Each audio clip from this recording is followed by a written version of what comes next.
I think we got better this offseason, but we just got to play good baseball. We got to have a sense of urgency. Walk-off RBI single by Bryce Harper. The Phillies win the ball game. Smoke deep right field. Acuna. They made him mad. I think he's one of those generational players that you're going to be talking about long after we're gone. Listen, I know they don't hand out division crowns this early in the season, but this will be the 9th matchup between the Braves and the Phillies. The rubber match down in Atlanta from Truist Park. We'll see the Braves, who won in walk-off fashion last night against the Phillies, take on the current first place Philadelphia Phillies. We'll get you set here. First pitch in just about 30 minutes. To get you set up, we welcome you into Studio E from Bristol, Connecticut. This is Baseball Tonight Live. I'm Gary Striewski, hanging out with the dude with the freshest jacket thus far in this trio, Joon Lee. Joon, what's good? Thanks, man. It's great to have you back. Of course, man. And of course, this show is nothing without your boy joining us from the West Coast. He'll let you know if it's the best coast. Clinton Yates, who had himself quite the day in the LBC.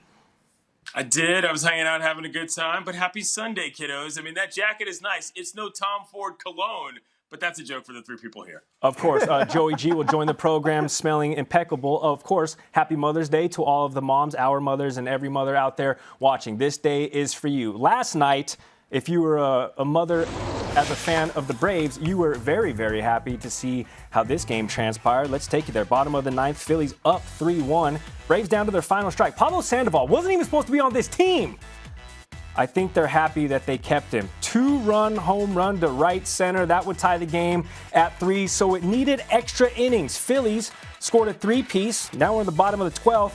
Willie Contreras hits one to deep left. That'll double and clear the bases. Albies, Riley, Dansby, Swanson all come around to score. Dansby fired up. So we're tied at 7 after the bases clearing double. The fans at Truist Park who stuck around, they're fired up. It would only get better. A-Ray Adrianza steps in with men on the corners, no outs for the Braves. And that's all she wrote. Get home safe. We'll see you tomorrow for the rubber match. Tomorrow being today. The Braves come back to win in walk-off fashion, 8-7. Will we see the same dramatics tonight?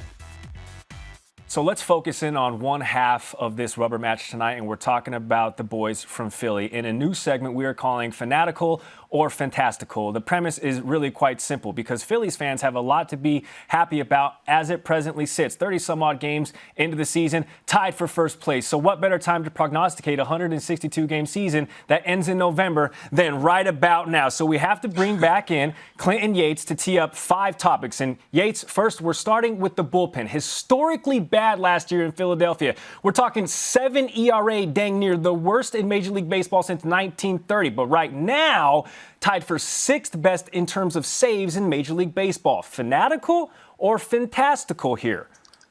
I'm still going Fanatical because they've had a couple of bailout situations, 2 5-out saves in the sweep against the Brewers, which is not something you want to be able to rely on. And also, the 1-run victories make me very nervous for the Philadelphians, as I like to call them. So I'm going Fanatical because I'm still not fully trusting in them, but very recently, they've got their act together. And if you're a Phillies fan, you love to see that. See, I was going to say Fantastic, but listen. This is your answer, so I'm going to take that out because there's only one way to go when you're dead last, and that's up, and that's exactly where they've been going. But if you say it's Fanatic, you say it's Fanatic. So we'll move from the bullpen to starting pitching, Joon, which Philly, 41% of all of their games thus far have been quality starts. That's 7th best in Major League Baseball.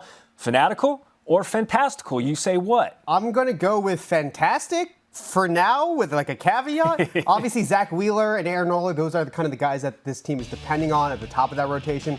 But someone who has been kind of a surprise, at least for me, has been Zach Eflin, who is a 3.38 ERA, 42 strikeouts this year, 1.13 WHIP, has been really, really good so far and is a large part of the reason why this team finds itself at the top of the division. So I'm going to go with Fantastic, but with like a asterisk for now. Okay, well, we don't have asterisk, so I'm just going to say Fantastic. So if anybody looks back into the annals of history, they're going to say, Joon said Fantastic with no caveats or asterisks. All right, fellas, Yates, I want to start with you on this one because I know we're going to have some passionate debate here. We're talking Bryce Harper, who has the 2nd best OPS among qualified right fielders in the National League, only behind Ronald Acuna, who he's going to be seeing tonight. He only has 10 RBI, though. Batting OPS-wise, best since 2015 when he won the MVP. Fanatical or Fantastical this year for the 28-year-old Bryce Harper? I'm actually fantastic on this, and I know that's going to sound weird to a lot of people because people think that we still have issues with him as Nationals fans, but here's the deal. He is a just very good player, but that to me is best for what the Phillies actually need. When he left Washington and there was all that talk about the 13-year deal and he wants too much, there was a concern that he had to be the face of the Phillies and the biggest star on earth. That's not what he has to be. He simply has to be who he is. He tweaked his swing, a little bit last season because his back was messing him up. The violence, as we like to talk about, left. That's returned a little bit in the swing this year. He's kind of hacking when he really goes to it, but he's also got the control plate approach down. I really like where Bryce is at for this team right now in terms of what he presents in the lineup. Yeah, I think for Bryce, he's in a position where now that he's on his second team, obviously he has a big contract, but he doesn't have this like Sports Illustrated cover boy as a high schooler hype around him in the same way that he used to. And so I think that from that perspective, I think Clinton's totally right in talking about the fact that the expectations on him aren't as crazy as they used to be. Bryce Harper's a really good player, one of the better players in baseball. But for me, he's still one of the streakiest guys. When he's on, he is unstoppable. He's one of the most dangerous hitters in baseball. Well, when he's off, he is really, really off. So I'm going to be Phanatic on this in terms of whether or not he's actually this guy for the entire season. Okay, and I have to be the tiebreaker here. I'm going to go with Fanatical only because all we ever do now is compare Bryce Harper's stats from his 2015 campaign, 2016 campaign. We're 5-6 years removed from that. We need to see that production instead of continuing to refer to it. So I got to go with Phanatic right there. I felt the power. Am I Tony Reali now? Okay, guys, division competition. The Phils are just one of two teams in the NL East with winning records. So Yates, Phanatic or Fantastic this early in the season, 30-some-odd games, the Phillies being for real? I'm Phanatic about that. Listen, okay, the reason they're over 500 is because they've swept the Brewers in the last 4 games. They are sub 500 against their own division, so I'm not getting too crazy about this. They've gotten a hot streak against one particular team that's put them ahead in the standings. That's why they are where they are. They're a fine squad, the Phillies, but the reason why they're in this particular place in the standings is because of one opponent, and that opponent is in Milwaukee. I'm with that. Division competition, Fanatical. All right, last one, and Yates, we'll start with you. Playoff chances, according to 8.1% to even make the playoffs. They didn't last year, so Fantastic or Phanatic, the Phils even making the postseason as it presently sits? I hate to say this, but I got to go Phanatic as well. The problem is there's just too many good teams in the NL. We know that the Braves are going to get moving. The Mets are obviously a team that, I mean, Lord knows what's going to happen with them, but they're going to be competitive. But the issue here is in the NL West. We talk about the Padres. We talk about the Dodgers all the time. The Giants are leading the division right now with the Brandons going nuts. There's just too many teams in the mix, I think, for the Phils to be that confident right now. Although, if they make the run that we think, they could be in that 8-9 slot in terms of who gets in. Yeah, I think that they're a borderline playoff team, but I just think there's too much competition, even just within their own division with both the Braves and the Mets. I mean, I think we might be seeing a turning point with Francisco Lindor right now after the raccoon incident with Jeff McNeil. And so this is not even about the Phillies. I think it's more about kind of the rest of the talent in baseball and within their own division about the fact that I believe that their playoff chances, it lies in the more Phanatic category. It's a powerful finger, and we're saying Phanatic. Maybe last year's playoff scenario where the top 2 teams from each division get in, maybe at that point. But, fellas, I got to agree with you. Playoff chances have to be Phanatic. Plus, they have to get through the Braves, who are vying for their not 1, not 2, not 3, but their 4th straight NL East crown. And, of course, if they're going to do that, they have to have reigning MVP Freddie Freeman turn the corner and do what he does. He actually sat down with Buster Olney to talk all things baseball, Mother's Day, and Anthony Rizzo. What does Mother's Day mean to you? About 10, 11 years ago, it was a sad day for me. Now, over the last 4 or 5 years, it's turned happy because I know my mom is super proud of her daughter-in-law, Chelsea, and our family and her grandkids. It's definitely a happy time now, Mother's Day, because now we get to love on my stepmom, my wife, and all the mothers in the Freeman family. It's a special time for us. What have you seen in Chelsea since the arrival of your 2 little boys? Bags under the eyes. It's quite chaotic at the Freeman household right now. What Mother's Day plans do you have for Chelsea? Hopefully a home run. We'll go for that. Maybe she'll like that. I'm going to play a little word association with you, okay? Okay. Frederick! Frederick! Freddie! Oh, man. Anthony. I haven't really had someone ever call me that in the middle of a rundown. Now I'm going on the road and everyone's calling me that. I don't hear Freddie anymore on the road. It's always Frederick. It's kind of turned into like Larry, with Chipper, and I'm getting my first name. How would you describe your showdown with hard-throwing Cubs lefty Anthony Rizzo? That was the hardest thing. It's a lose-lose situation when you face a position player. You're supposed to get a hit, and if you get out, it's the worst thing ever. I was 4 for 4 in that game, and when you get up there, I'm just laughing. I have no approach, but it was fun. The one time you see a guy strike out and just still grin from ear to ear. You're, of course, watching Baseball Tonight Live as we get you set for the rubber match between the Braves and the Phillies. Talk about another game that actually, Joon, you were able to experience something for the first time since 2017, 2018, before everything went crazy. Yankees, Astros hosting fans at Yankee Stadium for the first time since, the scandal. How was that? It was crazy. It was the first baseball game I'd been to since October 2019, so that by itself was crazy.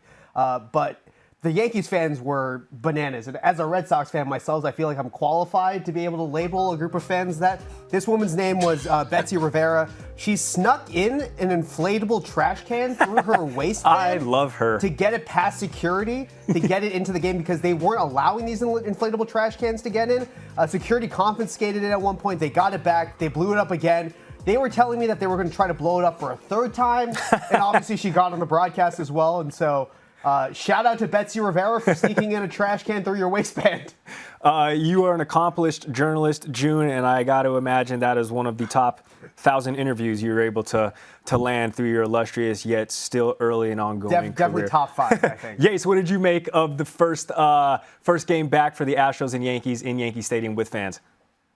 That young lady had a banner day. Okay, getting that thing in the park was one thing. Getting it blown up was another. Getting on TV is a third. And getting to talk to Joon is a fourth. What more could we possibly want out of a day at the ballpark? That was fantastic. I would have gone with the blowing it up in the bathroom because I'm ever present and ready for cameras. And I wouldn't have wanted to see that. You know what I'm saying? I wouldn't have wanted to have that look on me. But, handled it like a pro. Ravi and Tim talked about her for like minutes on end during the game. Because she was just chewing up the space. She was getting it done. This is quality fansmanship right here. And eye black in the crowd. Okay, we like that in this particular house. It's the Triple Crown for a fan. So, yeah, she's right there next to Yaz. Okay, it's been an eventful week. Another thing that went down on the opposite coast, actually, right where you're at, Yates, Albert Pujols.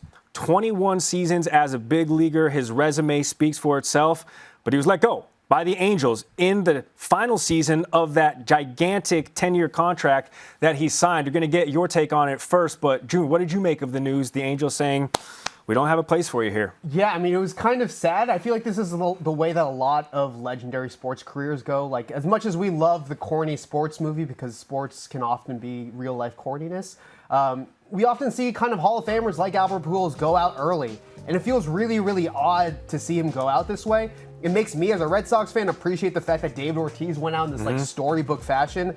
But it seems like this is probably the end of the line for Albert Pujols. And at the end of the day, as bad as it ended for him, feud with the organization and his manager about playing time, you have to remember that this is one of the greatest first basemen of all time, and he's going to be a first ballot Hall of Famer, deserves to go in with 100% of the ballot. Yates, he's spanned quite literally 3 different decades and generations since his time with the Cardinals, 2-time World Series MVP. So, of course, his career whimpered out and it kind of tailed off, but there are so many moments over the course of this 21 seasons that people are going to be able to look back fondly when they get that opportunity. Yeah, man. And quickly, I just want to say the unfortunate part about this is that last year was supposed to be his farewell season. COVID banged that out, and it made it a little awkward for this season. So what he's contributing to the squad now is not exactly what we want. But let's not forget, Albert Pujols was a more complete player than people remember. When he was with the Cardinals, this was a guy that had enough of a glove and enough of an arm to really impress you and stay on the field as a first baseman. A lot of people think of him just as the guy that would walk out of the dugout for the Halos, hit a yam, and then go back to the dugout. Look at this throw right here. Let me turn around and get you on the infield. They didn't get a double play on that, but Albert Pujols could move around the infield for a guy that was mainly just known as a power hitter. We got some scoops coming here. Pick me. Oh, little stretch. You know what I'm saying? This guy could field his position relatively well to above average. I'm not going to go so far as to call it plus, but he had some picks in him, and we're always going to remember him for his bat. But I remember a guy who could turn it around, and he was going to pick some guys up. Scott rolling over there, get it across the diamond. We love to see that. He was just more than serviceable as a first baseman. That's something I'm always going to remember about him. His game was more complete than people like to believe. Gen Z watching this right now, and they're thinking, Albert Pujols played defense? 10 all-star bids, and you know you're at the height of superstardom in your particular sport when you get tabbed, not for all the accolades within the sport, but when you get tabbed to be in your very own ESPN This Is SportsCenter commercial, which Albert Pujols, a.k.a. The Machine, was. To a man, every teammate, manager has loved this guy. This is him in the ESPN copy room right across from Studio E, where we are sitting, of course, when he was with the Redbirds, John Anderson, Steve Levy, the legends of ESPN. Look, 3 legends in the copy room all at once. We were able to sit down with one of those legends from the commercial. None of the 3 humans. I'm talking about the printer. I got the exclusive, guys. Check it out. So we're here now with, of course, the iconic printer now. Over the course of the years, the location has obviously changed. This printer isn't once what it was, but thank you so much for being plugged in and joining us on SportsCenter Snapchat. Do you have Snapchat? Of course you don't. You're a printer. So let's just start with the commercial. What do you remember about that iconic shoot? We had to do so many copies. Wait, sorry. So many takes. That's okay. Totally understand. Was he cool to work with? He wasn't even a real machine. Everything I've downloaded is a lie. I understand how that can be frustrating. Will you miss him? Have you missed him over the years? I have no feelings. I don't know what it is like to love or be loved. The only warmth I feel is from the little motor that prints paper. Leave it to Gary to get the exclusives. The interviews that nobody else can quite literally get. We're bringing that to you right now on BBTN Live. You got paid to do that. I did get paid to do that. We're getting paid to do this. So many questions about the production value of how that went down that we will not ask here. Fellas, you just love to see that, and I know you're going to love to see this. Tatis Jr., who does it again. Dodgers rolling tonight. That's a rock-solid play. That is blasted. We got a star on our hands. You love to see it. Joon, give me some Glaber. Yeah, I mean, one of my favorite parts of baseball is that you can go into any game and see something that you've never seen before. So this is Gleyber Torres the other day, going from first to home on an infield single. Yes. One of my favorite plays that I've seen in a long time, mostly because it was incredibly smart base running. Gleyber Torres going from first to home. I feel like it's the art of baseball, right? It's the art of just seeing something that you would have never expected to ever happen. Gleyber Torres going from first to home on an infield. Yates, I know we don't have the video, but I love when you dissect base running because that's like you have a special affinity to it. So paint the picture for the people watching at home. So basically what happened was there was a shift situation, and what went on is that the catcher came up to third. By the way, this is the reason why you don't shift so much. It's because of the base running, not just the hitting. Anyway, and Gleyber comes around second, and he sees what's happening at third, and I can't remember. I don't know who the Yankees third baseman is. I can't remember what his name is right now, but he's got his hands up, and Gleyber just blows by him because he knows the only guy he's got to beat is the catcher to get home, and he does. It's fantastic. We love it. All right, some other things that we love to see, bat flips, of course. So, Clinton, I'm teeing you up with this one. We're going to take you down to South Carolina, where my man Kier Meredith from Clemson. Dude, this is one of the best bat flips you're ever going to see in your life. Look, he goes yard, solo shot in the fifth. I know, if we don't see it, I'll just explain it to you. And those of you, here we are. There he is. Look at young man, Mr. Meredith. He's been battled through a lot of injuries to get back to where he is left-handed bat. Yeah! Watch it.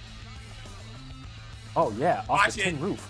Watch it. My buddy said he sent the ball to the moon, and he sent the bat to Mars. Look at that. All right, get that thing out of there. It gives him a little bit of noise afterwards talking to him. Fantastic, dong. They ended up winning that game. Shouts to Mr. Meredith, man. We love that, man. College baseball, watch more of it. It's on ESPN Plus. Trust me. That very much felt like the spiritual cousin to Jose Bautista's playoff bat. Now everybody is like, as long as you throw the bat off screen, you did your job. And the last thing for me, guys, that you absolutely love to see is we've seen umpteen no-hitters, it feels like, so far this season. John Means being on the receiving end of one of them for the Orioles. He threw this against the Mariners just a few days ago on Wednesday night.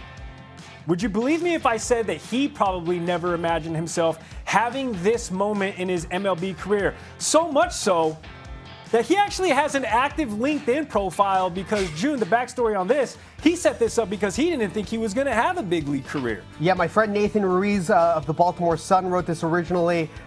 He set up a LinkedIn account because he didn't expect to have a professional baseball career. If you look at his skills and endorsements, that nobody's endorsed, by the way. Critical thinking, problem solving, success driven. I feel like the no-hitter probably falls into the success driven category. Problem solving, getting outs, yes. right? Yeah, 27 of them. So it seems like all of those, applicable skills played into the fact that he did throw a no-hitter. Yates, are you hiring this guy? Yeah, man. I love the fact that he did not overplay his baseball skills. It doesn't say, like, big league stud. It says professional baseball player. Yeah. Baltimore Orioles. Like, it's very succinct and very plain. I love it.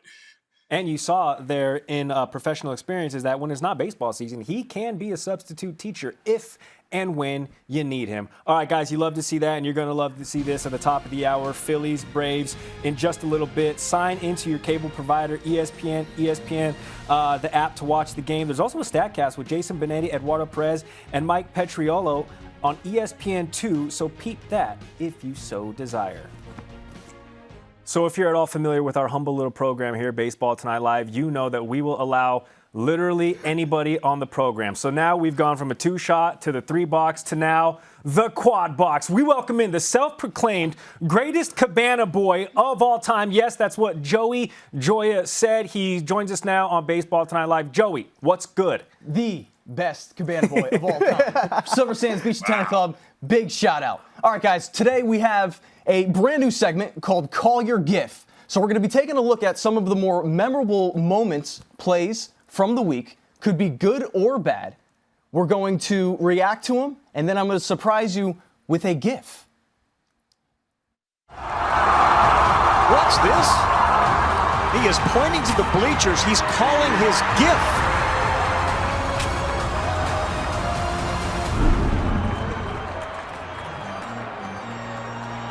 Let's go!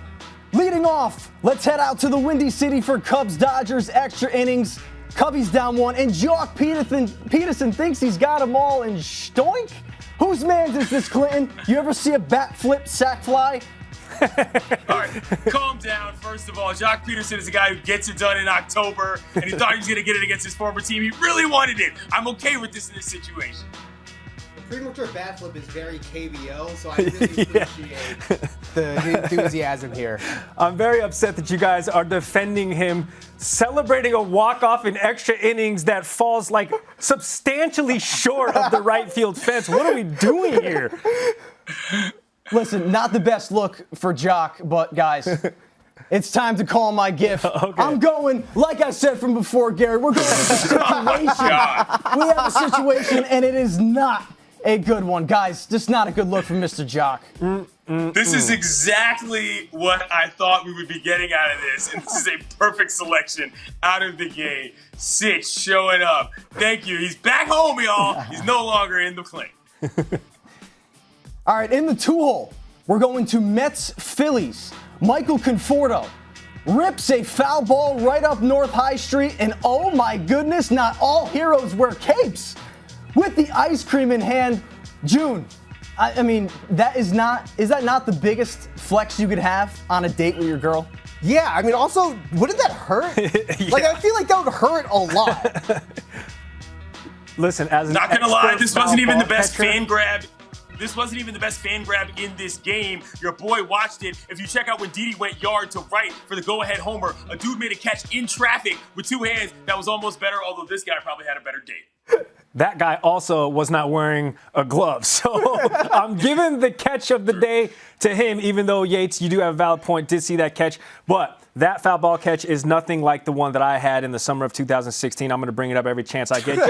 Just YouTube it. Joey G, take it away before I start talking about myself. Gary, keep that in mind. Guys, this catch, obviously, people don't know how hard that actually is. I do. To catch, we'll see. Listen, this play just makes me want to crack one open with the boys at home. I got to celebrate him in any way that I could get. Guys, 97 miles per hour. StatCast registered this off the bat. Snag. You just got to play that off as nonchalantly as possible, too. Yeah, that's a snag. In the snag, grab, or stab game, that's definitely a snag. But that GIF reminds me of when Baker Mayfield, at a Tribe game, when he was put up on the big screen, he signaled to his boy, hit me with a beer, and he grabbed it and chugged it right then. That's when I knew he was the leader of that team. Also, anytime I see Will Ferrell, if you don't chew Big Red, actually, you know what? Never mind, Joey.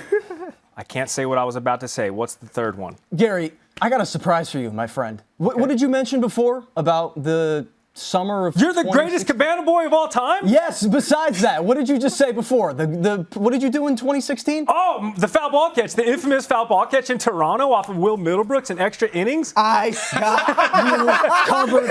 Run it. We're going to that play, Mr. Striewski. Look at what I got in store. Great minds Let's go. think alike. Oh my goodness, there he is, and snag. Amazing! Yates, show your boys some love on this one.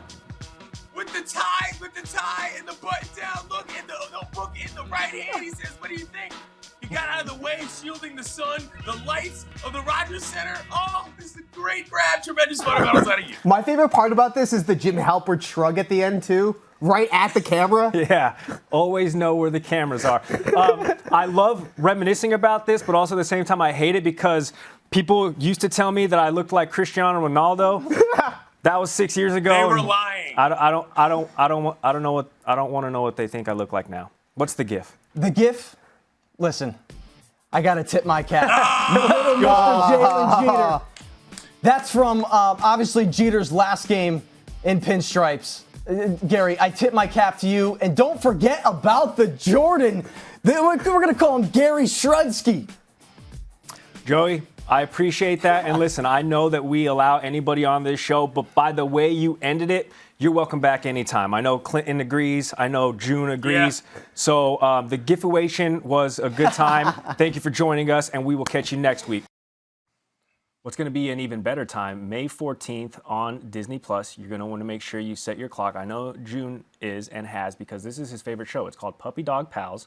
And I bring that up because Andrew McCutchen gets to play a character, and that's relevant because he's playing tonight, alongside Mookie Betts. And yes, BBTN Live, we have an exclusive sneak peek. Run it. It's Marcus Bestie. Hi, how are you?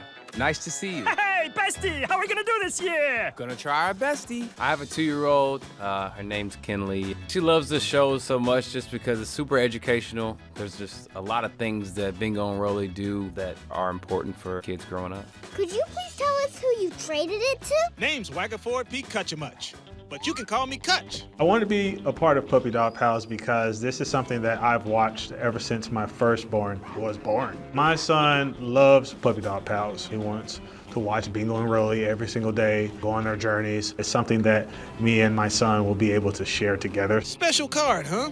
Well, we have a lot of cards here. My character is a cool card-playing dog, and I'm looking forward to telling my son that, hey, that's me, that's Dad. I'm actually kind of curious to see how Kinley reacts when she sees it.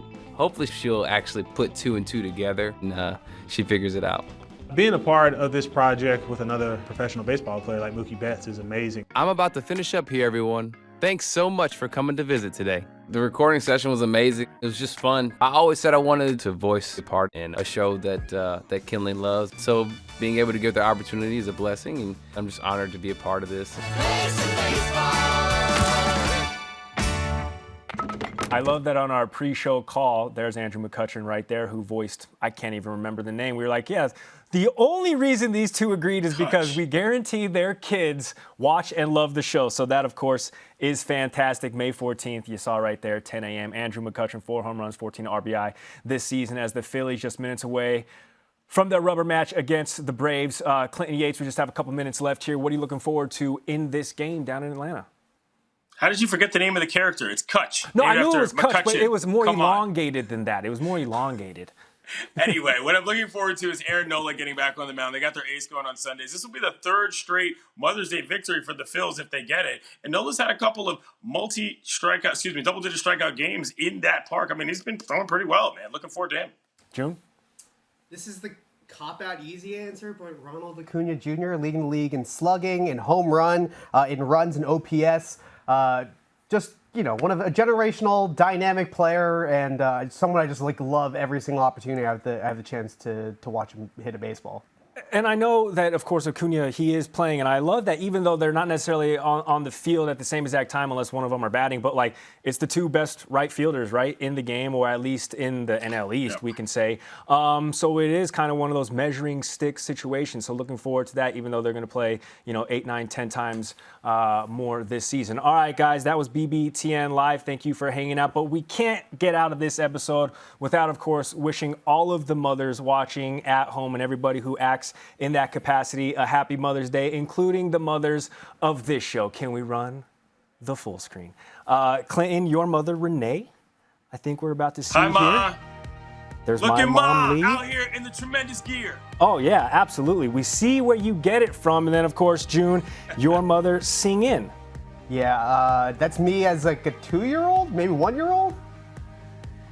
Dang. She's gotten a lot of love so far this week, too, right? Shout-outs on BBTN Live and Around the Horn this week. Dang. Yates, that's like old news for you, though. You've been in the game for a while. Your mom's probably like, that's just him going to work. We actually talked about that this morning, so you're right. That's fantastic. All right, guys, thanks so much for watching BBTN Live. First pitch coming your way from Truist Park, Game 3 between the Phillies and Braves. Thanks for watching.